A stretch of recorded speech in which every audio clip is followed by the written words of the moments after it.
Assalamualaikum warahmatullahi wabarakatuh.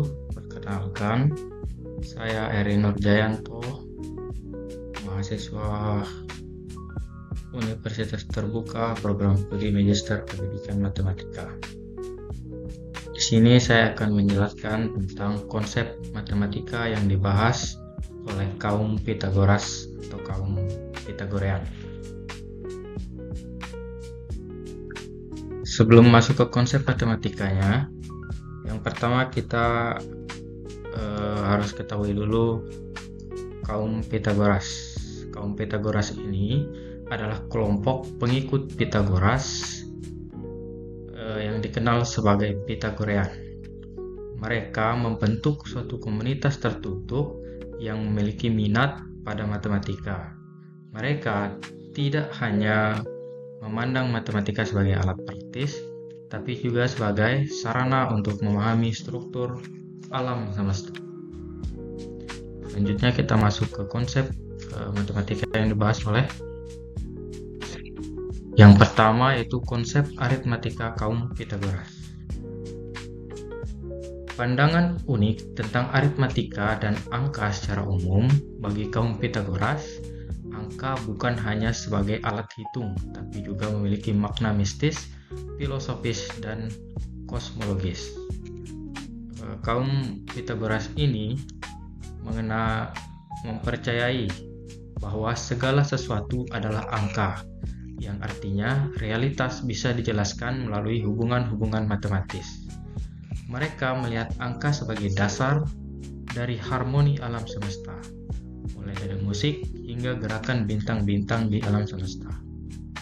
Dari segi bilangan, kaum Pitagoras sangat fokus pada bilangan asli 1, 2, 3, 4, dan seterusnya, serta mengelompokkannya berdasarkan beberapa sifat tertentu.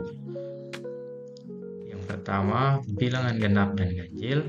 Yang kedua, bilangan sempurna, yaitu jumlah faktor pembagi selain dirinya sendiri sama dengan bilangan itu sendiri, seperti 6 didapat dari 1 ditambah 2 ditambah 3. Kemudian yang ketiga, bilangan segitiga dan bilangan persegi, di mana mereka mempercayai bahwa angka yang bisa dibentuk menjadi suatu pola geometris. Salah satu konsep mistik yang penting bagi kaum Pitagoras yaitu konsep tetratis.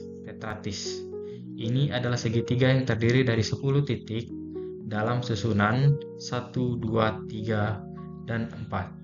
Simbol ini dianggap suci karena 1 dijumlahkan dengan 2, dijumlahkan dengan 3, dan dijumlahkan dengan 4 menghasilkan 10 yang dianggap sebagai bilangan sempurna, dan menyimbolkan keselarasan kosmis 4 unsur suci, yaitu api, air, udara, dan tanah. Yang berikutnya adalah konsep harmoni. Kaum Pitagoras ini membahas konsep harmoni yang merupakan gagasan sentral dalam ajaran kaum Pitagoras. Bagi mereka, harmoni bukan cuma tentang musik, tapi juga tentang prinsip kosmis, keseimbangan, keteraturan, dan keindahan yang muncul dari suatu keteraturan matematis. Kaum Pitagoras percaya bahwa musik adalah matematika yang bisa didengar. Mereka menemukan bahwa nada-nada yang terdengar harmonis muncul dari rasio bilangan bulat sederhana seperti perbandingan 2:1, 3:2, dan 4:3. Ini dianggap bukti bahwa keindahan dan harmoni muncul dari suatu keteraturan matematika. Konsep ketiga yaitu konsep geometria kaum Pitagoras. Kaum Pitagoras percaya bahwa bentuk-bentuk geometri adalah simbol spiritual. Bagi mereka, garis, sudut, bentuk datar, dan bangun ruang menyimpan suatu makna filosofis. Misalnya seperti lingkaran yang menggambarkan kesempurnaan dan keabadian, segitiga yang melambangkan suatu keseimbangan, persegi yang melambangkan kestabilan dan keadilan, serta bintang bersudut 5 yang melambangkan simbol rahasia dari kaum Pitagoras itu sendiri. Konsep tetrakis juga termasuk kebahasan geometria yang melambangkan struktur alam semesta yang merupakan simbol suci dalam ajaran mereka. Mereka mengamati keharmonisan bentuk di alam. Mereka mempercayai bumi, bulan, matahari, dan planet tersusun dalam suatu harmoni geometris. Yang keempat yaitu konsep astrologi kaum Pitagoras. Konsep astrologi kaum Pitagoras ini dalam ajaran kaum Pitagoras merupakan kajian filosofis dan spiritual tentang hubungan antara benda langit dan kehidupan manusia.